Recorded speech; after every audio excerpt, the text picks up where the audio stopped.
நம்முடைய முயற்சியும் இறைவனோட அருளும் இருந்தால் மட்டும்தாங்க நம்ம வாழ்க்கையில் ஜெயிக்க முடியும். எந்த காலகட்டத்திலும் இறைவன் நமக்கு எப்பொழுதும் துணையாக இருந்தாலும் நாம் முழு மனதோடு முழு முயற்சியோடு செயல்பட்டால் அந்த வாழ்க்கை நமக்கு ஒரு நல்ல புரிதலையும் நல்ல முன்னேற்றத்தையும் ஏற்படுத்தி கொடுக்குதுங்க. ஏன்னா நம்மளை சுற்றி இருக்கக்கூடிய அத்தனை பேரும் நம்மளை நல்லபடியாக வாழ வைப்பாங்களா அப்படின்னு தெரியாது. ஏன்னா இருக்கக்கூடிய நண்பர்களாக இருந்தாலும் சரி, சொந்தக்காரங்களாக இருந்தாலும் சரி, உற்றார்கள் உறவினர்கள் யாராக இருந்தாலும் சரி, நம்மை அவங்க நல்லபடியாக வாழ வைப்பாங்களான்னா நிச்சயமாக வாழ வைக்க மாட்டாங்க. அப்பொழுது நமக்கு இறைவனோட அருள் இருந்தாலும் நம்மளோட முயற்சி இருந்தாலும் மட்டுமே நாம் எல்லா இடத்திலும் ஜெயிச்சு வெற்றி பெற முடியுங்கிறது ஒரு உண்மையான நிதர்சனம். அதே போல் இந்த காலகட்டத்தில் யார் எப்படி அவங்க மனசில் என்ன இருக்குன்றது நமக்கு புரிதல் கிடையாதுங்க. அந்த காலத்தில் வெளிப்படையாக பேசினாங்க, மனுஷங்களுக்குள்ள ஒரு மனிதத்தன்மையோடு நடந்து கொண்டாங்க. இப்போ பார்த்தீங்கன்னா எல்லாமே பேசுறது ஒரு விதமாக இருக்குது, அவங்க மனசில் நினைக்கிறது ஒரு விதமாக இருக்குது, அவங்க செயல்படும் விதம் ஒரு விதமாக இருக்குது. அப்போ நம்மளால் யாரை பற்றியும் நம்மளால் அவ்வளோ எளிமையாக கணிக்கவே முடியாத சூழ்நிலை தான் இன்றைய காலகட்டம் வரைக்கும் இருக்குதுங்க நமக்கு. அப்படி பார்க்கும்போது நமக்கு யார் இப்போ இருக்கக்கூடியவர்கள்லாம் ரொம்ப அதிர்ஷ்டசாலி, யார் ரொம்ப நல்லா இருக்காங்க, வாழ்க்கையில் யார் நல்ல செல்வ செழிப்போடு இருக்கிறாங்க அப்படின்னு பார்க்கும்பொழுது அவங்க கூட இருக்கிறவங்க உண்மையானவர்களாக இருந்தால் மட்டுமே தாங்க அப்படி ஒரு நிலைமைக்கு மற்றவங்களால போக முடியுது. கூட இருக்கிறவங்க உண்மையாக நேர்மையாக மற்றவங்களுக்கு துரோகம் பண்ணாதவர்களாக இருந்தால் மட்டுமே தான் யாராக இருந்தாலும் மேலே ஓங்கி நிற்க முடியுது. இல்லைனா கீழே தான் நம்ம ரொம்ப கஷ்டப்பட்டுட்டே இருக்க சூழ்நிலை தான் அமைஞ்சு போகுதுங்க. இப்போல்லாம் ஒருவரோட வாழ்க்கையில் பெரிய அந்தஸ்துக்கு போயிடலாம், கௌரவமான வாழ்க்கை கூட வாழ்ந்துடலாம், சொத்து பத்து வாங்கிடலாம், நிறைய வீடு மனை இடம் பொருள் பொன் பொருள் சேர்க்கை எல்லாம் வாங்கிடலாம், பேர் புகழ் கூட வாங்கிடலாங்க.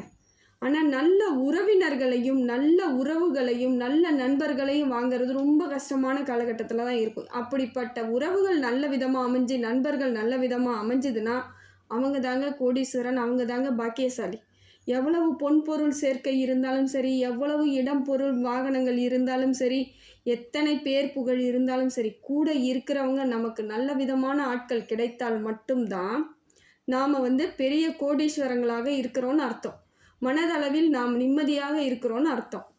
ஏன் இந்த பதிவில் நான் இந்த விஷயத்தை பற்றி மட்டும் இப்போ நான் பேசிக்கிட்டு இருக்கேன்னு பார்க்குறீங்களா? ஏன் இவங்க இதை தேவையில்லாமல் எதுக்கு சம்மந்தமே இல்லாமல் பேசுகிறாங்கன்னு நினைக்கிறீங்களா?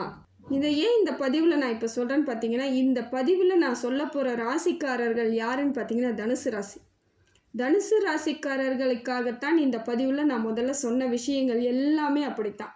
ஏன்னா பல இடங்களில் இவங்கள் பட்ட பாடுகளுக்கு காரணம் யார், இப்போ என்ன நிலைமையில் இருக்காங்க, எந்த மனோநிலைமையில் இருக்காங்கலாம் பார்க்கலாம். தனுசு ராசிக்கு ராசிநாதன் குரு பகவான். அப்படி இருக்கும்பொழுது அவங்க செல்வாக்கு மிக்கவர்களாக, சிறப்பு மிக்கவர்களாக, நேர்மையாக, கௌரவமாக வாழணும்னு ஆசைப்படக்கூடியவர்கள் யாருன்னு பார்த்தீங்கன்னா தனுசு ராசி தாங்க. அந்த வைராகியத்தோடையே வாழக்கூடியவர்கள். நாம் இப்படித்தான் இருக்கணும், இதை போலத்தான் செயல்படணும், இந்த வாழ்க்கையை நாம் முறையாக வாழணும், எந்த இடத்திலும் தெளிவு இல்லாமல் இருக்கக்கூடாதுங்கிறதுல தெளிவான எண்ணங்களோடு இன்றைய வரைக்கும் அவங்க அப்படித்தான் இருக்காங்க. இப்படிப்பட்ட தனுசு ராசிக்காரர்களை யாராவது அவமானப்படுத்திட்டாலோ, இல்லை தகாத வார்த்தை பேசிட்டாலோ, இல்லை கௌரவ குறைச்சலாக நடந்துட்டாங்களோ அவங்க அதுக்கப்புறம் அவங்களுடன் கடைசி வரைக்கும் பழகுவதை தவிர்த்துருவாங்க. ஏன்னா எந்த அளவுக்கு இலகிய மனசோடு எல்லார்கிட்டையும் பழகினாங்களோ அதே அளவுக்கு கௌரவத்தையும் இவங்க எதிர்பார்ப்பாங்க, மரியாதையை எதிர்பார்ப்பாங்க. அப்படி அவங்களுக்கு கிடைக்காத பட்சத்தில் அந்த இடத்த என்றைக்குமே அவங்க நினச்சி கூட பார்க்க மாட்டாங்க. அந்த வைராகியத்தோட இறுதி வரை வாழக்கூடியவர்கள் இவங்க தான். யார் முன்னாடி இவங்க அசிங்கப்பட்டு அவமானப்படுறாங்களோ அந்த மாதிரி ஆட்கள் முன்னாடி இவங்க கௌரவமாக வாழணுங்கிறதுல ரொம்ப போராட்ட குணத்தோடு செயல்படுறவங்க யாருன்னு பார்த்தீங்கன்னா தனுசு ராசி. போராடிக்கிட்டே இருப்பாங்க, நான் உனக்கு முன்னாடி ஜெயிச்சு காமிக்காமல் போக மாட்டேங்கிறதுல ரொம்ப வைராகியத்தோடு போராடி கொண்டே இருப்பாங்க, முயற்சி பண்ணிக்கிட்டே இருப்பாங்க.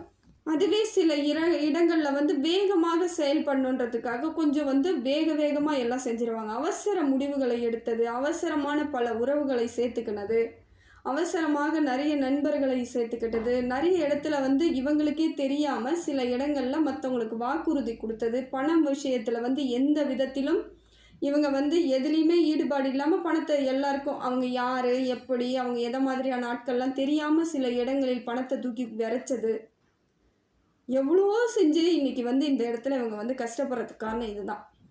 இந்த கௌரவத்திற்காகவே நிறைய இடத்துல ரொம்ப ஏமாந்து போனவங்க இவங்க தான். ஏன்னா பேசும்பொழுது இனிமையாகவே இவங்களை தூக்கி வச்சு பெருமையாக பேசுவாங்க, அதை இவங்க நம்பிடுவாங்க.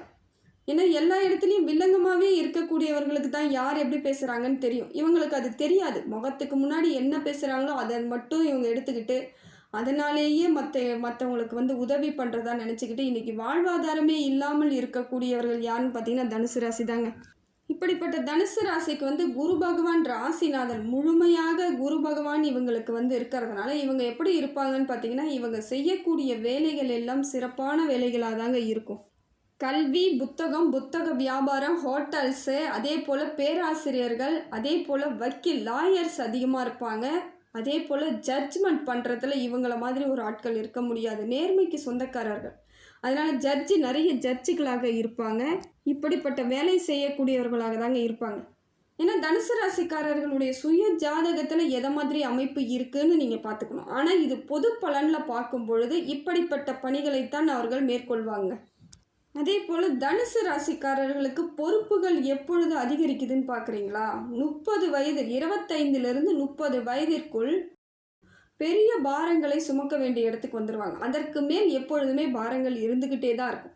அதற்கு முன்னாடி ஏதோ ஒரு அமைப்பில் ஓரளவுக்கு ரிலாக்ஸாக இருக்கிற மாதிரி அந்த 25 ஆண்டு காலங்கள் ஓரளவுக்கு அமைதியாகவோ நிதானமாகவோ ஒரு சூழ்நிலை இருந்தாலும் அதற்கு மேற்பட்டு தான் இவங்க என்ன பண்ணுறாங்கன்னா பளுக்களை அதிகமாக சுமக்கக்கூடிய சூழ்நிலை ஏற்பட்டுரும். குடும்ப பாரங்களை எல்லாம் அதிகமாக சுமக்க வேண்டிய சூழ்நிலை ஏற்பட்டுடுது. அது வேலை செய்யக்கூடிய இடங்களாகவும் இருக்கலாம், குடும்ப பாரங்களாக இருக்கலாம், குடும்பத்தில் நிறைய பொறுப்புகள் எடுத்துக்க வேண்டிய இடமாகவும் அந்த சூழ்நிலை அமைஞ்சிடுதுங்க. இவங்களுக்கு அந்த 30 வயதிற்கு மேலவே பெரும்பாலும் பெரிய பாரங்களாகத்தான் இருக்கும். இப்படிப்பட்ட தனுசு ராசிக்காரர்களுடன் எளிமையாகவும் இவங்களால் ஒரு சில நன்மைகளும் நடக்கக்கூடிய ராசிகள் எதுன்னு பார்த்தீங்கன்னா மேஷ ராசி, மிதுன ராசி, சிம்ம ராசி, கன்னி ராசி, மீன ராசி. இவங்களுடன் நட்புகளாகவும் இருக்கலாம், உறவுகளாகவும் இருக்கலாம், கணவனுக்கு மனைவியாக இருக்கலாம், மனைவிக்கு கணவனாக இருக்கலாம். இதை மாதிரியான உறவுகள் இருக்கும் பொழுது அவங்க மூலமாக பல ஆதாயங்களை இவங்களுக்கு கிடைக்க வாய்ப்பு இருக்குதுங்க. தனுசு ராசிக்கு இதை மாதிரியான ராசிகளுடன் பழகும் பொழுது நல்ல ஒரு மாற்றங்கள் ஏற்படும். அவங்களெல்லாம் முன்னேற்றம் தான் இருக்கும். அவங்களால எந்த இடத்துலையும் உங்களுக்கு தோல்விகள் ஏற்படாது. இவங்களை ஏமாற்றவே மாட்டாங்க. முதல்ல புரிஞ்சுக்கணும். ஏன்னா தனுசு ராசிக்காரர்கள் பல பேரிடம் ஏமாந்திருந்தாலும் இந்த 5 ராசிக்காரர்களிடம் ஏமாற மாட்டாங்க, ஏமாற்றவும் மாட்டாங்க, ஏமாற்றவே மாட்டாங்க. இவங்க உடன் பழகினால் இவங்களுக்கு தனுசு ராசிக்கு ஒரு குடுப்பனை தான். தனுசு ராசிக்கு எந்த கல் போட்டுக்கலாம் அப்படின்னு பார்க்குறீங்களா? அந்த கல்லோட மோதிரம் போடலாம், இல்லைன்னா நகையாக ஏதோ ஒரு விதத்தில் செய்யலாம். அப்படி இல்லைங்க என்னால் எதுவுமே செய்ய முடியாதுன்னும் பொழுது அந்த கல்லை மட்டும் தனியாக வாங்கி அதை ஒரு சின்ன வெள்ளை கலர் துணியில் வச்சு பூஜை அறையில் வச்சுக்கலாம். நிரந்தரமாக நம்ம வீட்டிலே இருக்கலாம் அப்படின்னும் பொழுது பூஜை அறையில் வச்சு தினந்தோறும் நீங்கள் பூஜை பண்ணும்பொழுது அந்த கல்லுக்கும் ஒரு பூஜை காமிச்சிக்கிறது நல்லது. அப்படி இல்லை என் கூடயே இருக்கணும், நான் போகிற இடத்துலாம் அது இருக்கணும் அப்படின்னு நினச்சிங்கன்னா ஆண்களாக இருந்தால் ஃபேண்ட் பாக்கெட்டில் அதை வச்சுக்கலாம். அதை எடுத்து நீங்கள் பத்திரமா அந்த துணியோடு மடிச்சுக்கணும். வெள்ளை நிறத்து துணியோடு நீங்கள் மடித்து வைக்கும் பொழுது அதை அப்படியே பத்திரமா வச்சுக்கிற அளவுக்கு நீங்கள் தான் பார்த்துக்கணும். பெண்களாக இருந்தால் பர்ஸில் வச்சுக்கலாம். நீங்கள் எந்த ஆஃபீஸ்க்கு எடுத்துகிட்டு போகிறதா இருந்தாலும் சரி, வெளியே எடுத்துகிட்டு போகிற பர்ஸாக இருந்தாலும் சரி, அதில் மடித்து அழகாக எடுத்து வச்சிட்டிங்கன்னா அது உங்களோட இருக்கும் பொழுது அதனோட வைப்ரேஷன் உங்களுக்கு நல்ல விதமாக இருக்கும். ஏன்னா நவகிரகங்களும் உங்களுக்கு நல்ல ஒரு மாற்றத்தை ஏற்படுத்தி கொடுக்கக்கூடிய சூழ்நிலையை அந்த கல் உங்களுக்கு அமைச்சு கொடுக்கும். இது ஒரு நல்ல ஒரு அமைப்பு தாங்க. அதே போல் ஒரு வேலை ரீதியாகவும் ஒரு திருமணம் வயது இருக்கக்கூடியவர்களாக இருந்தாலும் இப்பொழுது ராசியில் எப்படி இருக்குன்னு பார்த்தீங்கன்னா 9வது இடத்தில் கேது பகவானும் 3வது இடத்தில் ராகு பகவானும் உங்களுக்கு இருக்காங்க. அதே போல் 5வது இடத்தில் சுக்கிர பகவான் இருக்கார். இந்த காலகட்டம் வண்டி வாகனம் வாங்குவதற்கான வாய்ப்புகள் இருக்குதுங்க. ஏதோ மனசுக்குள்ளனா அந்த மாதிரியான எண்ணங்கள் ஏற்பட்டுக்கிட்டே இருக்கும். அடுத்தது பார்த்திங்கன்னா நிலம் வாங்குவது, வீடு கட்டுவது, வீடு வாங்குவது, அதற்போல் ஒரு அமைப்பும் இப்போ உங்களுக்கு அமையுதுங்க. அப்படி அந்த சூழ்நிலை இருந்து நீங்கள் இடம் வாங்குறீங்க, இல்லை வீடு வாங்க போகிறீங்க, இல்லை வீட்டுக்கு ஏதோ செய்ய போகிறீங்கன்னும் பொழுது அந்த பத்திர விஷயத்தில் ரொம்ப கவனமாக இருக்கணும். பேப்பர்ஸ்லாம் கரெக்டாக இருக்கா, அதில் என்ன வில்லங்கம் இருக்குது, வில்லங்கத்தில் எதுவுமே இல்லையா, நல்லபடியாக இருக்கா, நம்ம வாங்கிறது கடைசி வரைக்கும் நிம்மதியாக இருக்குமான்னு பார்த்து அதற்கேற்ற சூழ்நிலைக்கு தகுந்தாற் போல் வாங்கணும். அதே போல் நீங்கள் நிலம் வாங்குறீங்க, இடம் வாங்குறீங்கன்னும் பொழுது உறவுகளால் பல தடங்கள் ஏற்படுவதற்கான வாய்ப்புகளும் இருக்குங்க. ஏதோ ஒரு விதத்தில் உங்களை அவங்க தடை பண்ணிக்கிட்டே இருப்பாங்க. நீங்கள் எங்கே முன்னேறிடுவீங்களோன்னு ஒரு பயத்தோடையே ஒரு பொறாமையோடையே தான் இன்றைய வரைக்கும் செயல்படுறவங்க உங்கள் கூட இருக்கிறவங்க. அடுத்ததாக பார்த்தீங்கன்னா, கணவன் மனைவி இடையே ஏதோ ஒரு உரசல் இருக்கிற மாதிரியான ஒரு அமைப்பில் இருக்குங்க. ஏதோ ஒரு வாக்குவாதம், பிரச்சனை, ஏதோ ஒரு இடத்துல நீங்கள் சிக்கிற மாதிரி இருக்குது. ஆனால் நீங்கள் விட்டு கொடுத்து போக வேண்டிய இடத்துல தான் இருக்கிறீங்க. நிதர்சனமான உண்மையாக யோசித்து கணவன் மனைவி பிரிவுக்கான வழிவகையை செய்யக்கூடாது. முடிந்த வரைக்கும் ஒற்றுமையோடு செயல்பட்டால் உங்கள் வாழ்க்கை மேலும் மேலும் நன்மையாக இருக்குங்க. எவ்வளோ பிரச்சனை இருந்தாலும் பக்கத்தில் வந்து நிற்கக்கூடியவர்கள் கணவனாக இருக்கணும், இல்லை மனைவியாக இருக்கணும். அதனால் கணவன் மனைவி இடையே பிரச்சனை வருவதை முடிந்த வரைக்கும் தவிர்ப்பதை பாருங்கள். இதை நீங்கள் சரி பண்ணனா இப்போ இருக்கக்கூடிய சூழ்நிலைக்கு உங்களுக்கு குலதெய்வ வழிபாடு நீங்கள் சிறப்பாக பண்ணுங்கள். குலதெய்வ வழிபாடு மாதம் போனாலும் சரி, 6 மாதத்திற்கு ஒரு முறை கோவிலுக்கு போயிட்டு வந்தாலும் சரி, ஏதோ ஒரு வகையில் நீங்கள் வந்து குலதெய்வ வழிபாடை நீங்கள் தொடர்ந்து பண்ணிக்கிட்டே இருங்க. மாற்றம் ஏற்பட்டுடும். கணவன் மனைவி இடையே பிரிவு இருக்காது. இப்போ இருக்கக்கூடிய சூழ்நிலையில் தனுசு ராசி பெண்களுக்கு எப்படி இருக்குன்னு பார்த்தீங்கன்னா, பெண்களுக்கு நல்ல ஒரு மாற்றத்திற்கான காலங்க. சுக்கிர பகவான் உங்களுக்கு நல்ல அம்சத்தை ஏற்படுத்தி கொடுக்குறார், யோகத்தை ஏற்படுத்தி கொடுக்குறார். வேண்டிய பொருட்கள் எவ்வளோ நாளாக நீங்கள் பிளான் பண்ணியிருந்தீங்களோ அதெல்லாம் வாங்கிறதுக்கான காலம் இருக்குது. வேலை வாய்ப்பு உங்களுக்கு முழுமையாக கிடைக்கிறதுக்கான சரியான அமைப்பில் இருக்குதுங்க. அதே போல் ஆண்களாக இருந்தால் சில தனுசு ராசிக்காரர்கள் இந்த ஒரு 5 ஆண்டு காலங்களுக்குள்ள வேலைகளை இழந்தவங்க நிறைய பேர் இருக்காங்க. இப்போ அவங்களுக்கு எல்லாமே வேலைகள் கிடைப்பதற்கான வாய்ப்புகள் இருக்குங்க. ஏன்னா இப்போ வேலை தேடி நீங்கள் போகிறத விட சொந்த முயற்சி அதிகமாக பண்ணக்கூடியவர்கள் நிறைய பேராக இருப்பாங்க.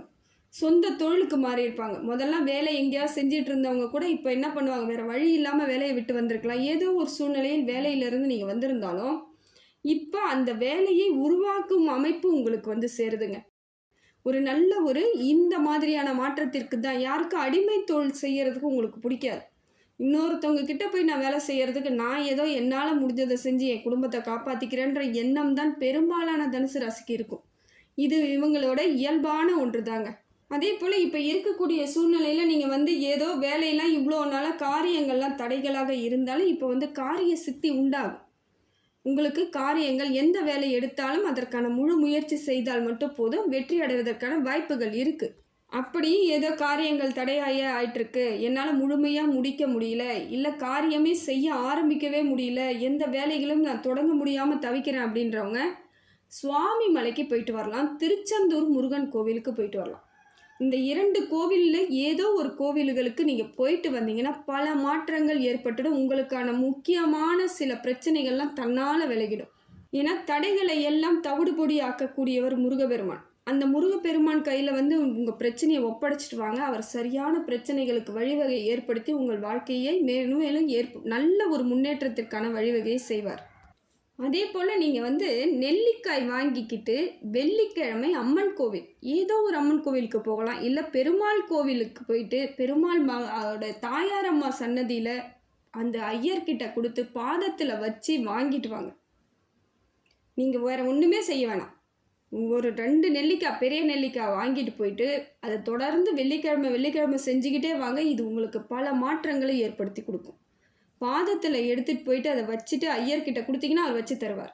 இந்த மாதிரி அம்மனுக்கு வச்சு கொடுங்க அப்படின்னா அதை வச்சு கொடுப்பாங்க. அதை எடுத்துகிட்டு வந்து நீங்கள் பூஜை அறையில் வச்சுட்டு நீங்கள் அதுக்கப்புறம் எடுத்து அதை பிரசாதமாக நீங்கள் சாப்பிட்டுட்டே வாங்க. அதாவது இந்த பெரிய நெல்லிக்காய், முழு நெல்லிக்காய்னு சொல்லுவாங்க, இல்லை பெரிய நெல்லிக்காய், துவர்ப்பு நெல்லிக்காய்னு சொல்லுவாங்க. அது லைட்டாக கொஞ்சம் துவர்ப்பு இதுவாக இருக்க மாதிரி இருக்கும். அந்த நெல்லிக்காய் வந்து மகாலட்சுமிக்கு உரிய கனி.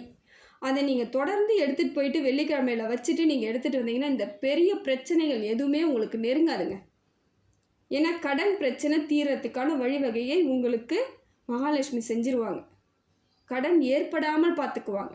தொழில் வளர்ச்சி ஏற்படுத்தி விடுவாங்க. இதையெல்லாம் செய்யக்கூடிய ஒரு அம்சம் யாருக்கு இருக்குதுன்னு பார்த்தீங்கன்னா பெருமாளுக்கும் மகாலட்சுமிக்கும் இருக்குது. அதனால் நீங்கள் என்ன பண்ணுங்கள், பெருமாள் சன்னதிக்கு போயிட்டு பெருமாளை வணங்கிட்டு, ஆனால் முதல்ல நம்ம பெருமாள் சன்னதிக்கு போனாலே நம்ம தாயாரம்மாவை தாங்க வணங்கணும். முதல்ல தாயாரை வணங்கிட்டு அதுக்கப்புறம் தான் பெருமாளை வணங்கணும். அது எந்த பெருமாள் கோவிலாக இருந்தாலும் சரி, பூஜை செய்யணும் அப்படின்னா முதல்ல நீங்கள் போயிட்டு தாயாரை வணங்கி அவங்கக்கிட்ட ஆசீர்வாதத்தை வாங்கிக்கிட்டு நீங்கள் பெருமாள்கிட்ட வந்தால் தான் அந்த காரியம் முழுமையாக வெற்றி அடையும். நீங்கள் என்ன பண்ணுறீங்க, 2 நெல்லிக்காய் வாங்கிட்டு போயிட்டு நீங்கள் தாயாரம்மா கிட்ட வச்சுட்டு அதுக்கப்புறம் பெருமாள் சன்னதியில் வந்து வணங்கிட்டு மனதார வேண்டிக்கிட்டு வாங்க. உங்களுக்கு அத்தனை காரியங்களும் முழுமையாக நடைபெறும். இதை தொடர்ந்து வெள்ளிக்கிழமை வெள்ளிக்கிழமை 7 வாரம் 9 வாரம் இப்படி செஞ்சீங்கன்னா உங்களுக்கே பல மாற்றங்கள் ஏற்பட்டுடுங்க. இதையெல்லாம் செய்யும் பொழுது உங்களுக்கு பல மாற்றங்கள் ஏற்படுங்க. அதே போல் எனக்கு அதிகமாக பிரச்சனை இருக்குங்க, இந்த கோவிலுக்கெல்லாம் போகிறேன், எல்லா விஷயமும் பண்ணுறேன், முயற்சி பண்ணிக்கிட்டே இருக்கேன், ஆனால் என்னால் எந்த காரியங்களுமே செய்ய முடியல, நான் எல்லாமே பண்ணிட்டேன் அப்படின்னு சொல்கிறவங்களுக்கு உங்கள் சுய ஜாதகத்தை ஒரு நல்ல ஜோதிடர்கிட்ட காமிச்சு வேறு என்ன எல்லாம் செய்யணும். ஏன்னா நான் இது பொது பலனாக சொல்லிகிட்டு இருக்கேன். அப்படி இருக்கும் பொழுது சுய ஜாதகத்தில் ஏதோ ஒரு தசா புத்தி சரியாக இல்லாமல் இருக்கலாம், ஏதாவது ஒரு கிரகங்கள் ஏதோ ஒரு இடத்தில் மாற்றம் ஏற்பட்டு இருந்தாலும் அதை அவங்க சொல்லுவாங்க. சரியான ஒரு வழிவகை செய்யும் பொழுது உங்களுக்கு மாற்றம் ஏற்பட்டுடும். அதனால் முடிந்த வரைக்கும் முயற்சியை எந்த காலத்திலும் கைவிடக்கூடாது. முயற்சியோடு இவ்வளோ நாள் எப்படி முயற்சியோடு இருந்தீங்களோ அதே போல் செயல்படணும். அதே போல் உங்களுடைய எண்ணங்கள் எல்லாம் உயர்ந்த எண்ணங்களாக இருக்கணும். ஏன்னா சிலர் என்ன பண்ணுவாங்க, டென்ஷன் ஆகிறது, கோபப்படுறது, எரிச்சலாக இருக்கிறது, இல்லை ஏதோ ஒரு விதத்தில் பாதிப்புகளை தொடர்ந்து அனுபவிக்கும் பொழுது நம்மளோட எண்ணங்கள் எல்லாமே மாறி போயிடும், செயல்கள் எல்லாமே மாறி போயிடும். ஏன்னா தொடர்ந்து நீங்கள் ரொம்ப நாளாக வந்து ரொம்ப வருடங்களாகவே பல பிரச்சனைகளை சந்திக்கும் பொழுது நீங்கள் ஆளே வேறு மாதிரி இருப்பீங்க. முதல்ல இருந்ததுக்கும் இப்போ இருந்ததுக்கும் உங்களே நீங்கள் யோசிச்சு பாருங்கள் எவ்வளோ மாற்றம் தெரியுதுன்னு. அப்போ நீங்கள் என்ன பண்ணுங்கள், முதல்ல இருந்த மாதிரி மறுபடியும் நீங்கள் வர முயற்சி பண்ணணும். எல்லா சிந்தனைகளையும் சரியான அமைப்புக்கு எடுத்துகிட்டு வரணும். எவ்வளோ பிரச்சனை இருந்தாலும் எல்லாம் சரியாகிடும்ன்ற நம்பிக்கையை நீங்கள் ஏற்படுத்திக்கிட்டு வந்துக்கிட்டே இருங்க, மாற்றங்கள் ஏற்பட்டுடும். அதே போல் ஏதாவது ஒரு செயல் செய்து தான் ஆகணும் அப்படின்னும் பொழுது கண்டிப்பாக செஞ்சு தான் ஆகணும். அப்போ என்ன பண்ணுவீங்க, நான் முதலீடு எதுவும் பண்ண மாட்டேன், நான் எதுவும் செலவு பண்ண மாட்டேன், எனக்கு பயமாக இருக்குது அப்படின்னு நீங்கள் ஏற்கனவே இருந்த பிரச்சனைகளை முன்னிறுத்தும் பொழுது இப்போ வரக்கூடிய நன்மைகளோ இல்லை வரக்கூடிய முன்னேற்றங்களோ உங்களுக்கு தடைப்பட்டுடும். ஒரு சில பெரிய முயற்சிகளுக்கு வேணால் நீங்கள் பயப்படலாம். சின்ன சின்ன விஷயங்களை இறங்கி தான் செஞ்சு ஆகணும். முன்னேற்றத்திற்கான வழிவகையை நீங்கள் தேடித்தான் ஆகணும். எல்லாத்துக்கும் கிரகங்களும் நேரங்களும் காரணமாகவே முடியாது. சில இடங்களில் உங்களுடைய முயற்சி சரியாக இருக்காது, இல்லை உங்களோட எண்ணங்கள் வேறுபாடாக இருக்கலாம், செயல்பாடுகள் ஏதோ ஒரு விதத்தில் நீங்கள் தவறான செயல்களாக மாறலாம், இல்லை நேரம் அந்த நேரத்துக்கு செய்யாமல் வேறு நேரத்துக்கு ஏதோ ஒன்று செய்யும் பொழுது அதற்கான பலன் வேறு பலன்களாக கிடைக்க வாய்ப்பு இருக்குது. அப்போ தான் நீங்கள் ரொம்ப ப்ரில்லியண்ட்டாக யோசித்து முடிவு பண்ணணும், யோசிக்கணும், புத்திசாலித்தனமாக யோசித்து எதை செய்யணும், இந்த நேரம் நம்ம எதை பண்ணணும், எதற்கு முழு முயற்சி போடணும் அப்படின்னு யோசிச்சுட்டு, அதே போல் அதிகமான முதலீடுகள் இல்லாமல் ஏதோ சிறிய அளவு நம்மளால் முடிஞ்சது உங்கள் கைக்குள்ளே இருக்கிற பணம், கடன் வாங்காமல் சில பணங்களை நீங்கள் செய்ய முடியும், பணங்களை போட்டு ஏதாவது தொழில் தொடங்க முடியும்னா நிச்சயமாக அதிகமான வேலைப்பாடுகள் இல்லாமல் ஓரளவுக்கு நிரந்தரமான அமைப்பில் உங்களால் என்ன முடியும் அப்படிங்கிறத சிந்தித்து நீங்கள் அதில் இறங்கி செய்தால் வெற்றி அடையலாங்க. அதன் மூலமாக நீங்கள் சின்ன சின்ன விஷயங்களால் பெரிய முயற்சி பண்ண முடியுங்க. இப்போ சின்னதாக ஆரம்பிக்கிற ஒரு சில விஷயங்கள் பல ஆண்டுகளுக்கு பிறகு பெரிய முயற்சிகளாக இருக்கும், பெரிய பலன்களாக உங்களுக்கு கொடுக்கக்கூடிய அம்சம் கிடைக்கும். அதனால் இப்போ என்ன செய்யணும், இந்த டைம் நம்ம என்ன பண்ணணும், எவ்வளோ பண்ணணும், நம்மளோட முயற்சி என்ன பண்ணணும்னு நீங்கள் கரெக்டாக அதை முடிவெடுக்க வேண்டிய இடத்துல இருக்கிறீங்க. அப்போ தான் நிறைய மாற்றங்கள் வந்துக்கிட்டே இருக்கும். கொஞ்சம் கொஞ்சமாக தாங்க மாற்றம் வரும். ஒரே நாள்லேயோ ஒரே மாதத்துலேயோ நமக்கு எந்த விதமான மாற்றங்களும் இருக்காது, அப்படியே இருக்க மாதிரி தான் இருக்கும். நமக்கே தெரியாமல் சில நன்மைகள் நமக்குள்ளே வந்துக்கிட்டே இருக்கும், நிறைய நன்மைகள் நடந்துக்கிட்டே இருக்கும். நமக்கு நன்மைகள் நிறைய வரணும்னா முயற்சி பண்ணிக்கிட்டே இருக்கணும். அதனால் தொடர்ந்து நீங்கள் உங்கள் முயற்சியில் மட்டும் தவறாமல் இருக்கணுங்க. இப்போ என்னன்னு பார்த்தீங்கன்னா, உங்களை நீங்கள் என்ன இடத்துல இருக்கீங்க, எவ்வளோ இருக்குது, எதை மாதிரியான அமைப்பில் இருக்கும், நம்ம பொருளாதாரத்தில் எந்த இடத்துல இருக்கோம், நம்ம கூட இருக்கிறவங்க யாருங்கிறத சுய பரிசோதனை செய்ய வேண்டிய நேரம் இது. இந்த நேரத்தில் நீங்கள் கரெக்டாக உங்கள் சுய பரிசோதனையை செஞ்சுக்கிட்டாலே நீங்கள் எதை மாதிரியான முடிவு எடுக்கலான்னு உங்களுக்கே தோணிடும்.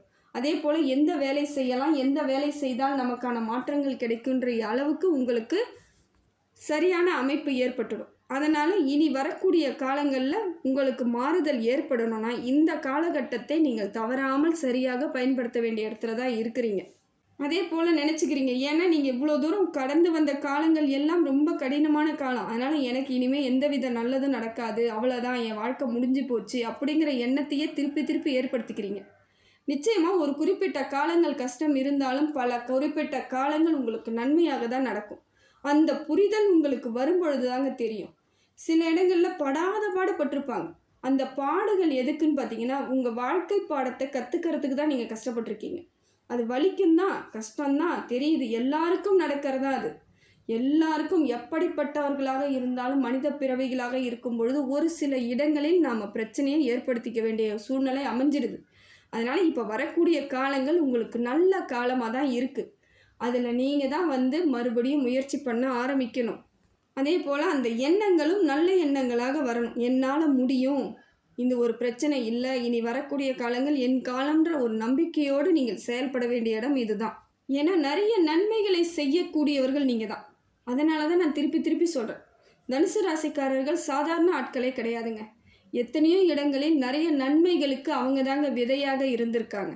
அப்படிப்பட்ட தனுசு ராசிக்காரர்கள் சோர்ந்து போயோ தவுண்டு போயோ எந்த இடத்துலையும் உட்காரக்கூடாது. திருப்பி திருப்பி அவங்களால நிறைய நன்மைகள் இந்த உலகத்திற்கு நடக்க வேண்டியது இருக்கும் பொழுது திருப்பி ஏன் நீங்கள் அதை சோர்ந்து போய் ஒரு இடத்துல உட்காருங்க? உட்காரவே உட்காராதீங்க. எப்பயும் நிறைய நன்மைகளை செஞ்சுக்கிட்டே இருக்கணும்னா நீங்கள் ஆக்டிவாக இருந்தாகணும். ஏன்னா தனுசு ராசியால் மட்டும்தான், எத்தனையோ ராசிக்கு நானும் பலன் சொல்லிக்கிட்டு தான் இருக்கேன். எத்தனையோ ராசிக்காரர்களுக்கு இப்படி இருங்க அப்படி இருங்கன்னு சொல்கிறோம். ஆனால் தனுசு ராசியை மட்டும் ஏன் குறிப்பிட்டு நான் இவ்வளோ தூரம் சொல்கிறேன்னு பார்த்தீங்கன்னா, உங்களால் பல பேர்கள் வாழ்வாங்க. உங்களோட எண்ணத்தாலையும் உங்களோட செயலாலையும் மற்றவர்கள் நல்ல இடத்திற்கு வர வேண்டிய பொறுப்புகள் நிறைய இருக்குது. ஏன்னா உங்கள் குணம் அப்படி. குரு உங்களுக்கு ராசிநாதனும் பொழுது உச்சத்தில் இருப்பவங்க. நீங்களாம் சாதாரண ஆட்களாக இருந்து கடைசியில் இருக்க வேண்டிய அவசியம் கிடையாது. அதே போல் ஒரு வாய்ப்பை தேடி நீங்கள் அலையவும் கூடாது. உங்களுக்கான வாய்ப்புகளை நீங்கள் உருவாக்கி கொள்ளக்கூடியவர்கள், மற்றவர்களுக்கும் உருவாக்கி கொடுக்கக்கூடியவர்கள். அதனால் இப்போ இருக்கக்கூடிய காலகட்டத்தை நீங்கள் தவறாமல் நல்லபடியாக நீங்கள் இதை பயன்படுத்திக்கணும். ஏன்னா காலத்தையும் நேரத்தையும் வீணாக்காமல் நீங்கள் கரெக்டாக இதை ஃபாலோ பண்ணிங்கன்னா இந்த காலகட்டம் உங்களுக்கு சிறப்பான காலகட்டம். நிஜமான ஒரு நிதர்சனமான காலகட்டத்தில் இருக்கக்கூடிய ஆட்கள். உங்களுக்கு அனைத்து விதத்திலும் நன்மை ஏற்படக்கூடிய காலகட்டம்.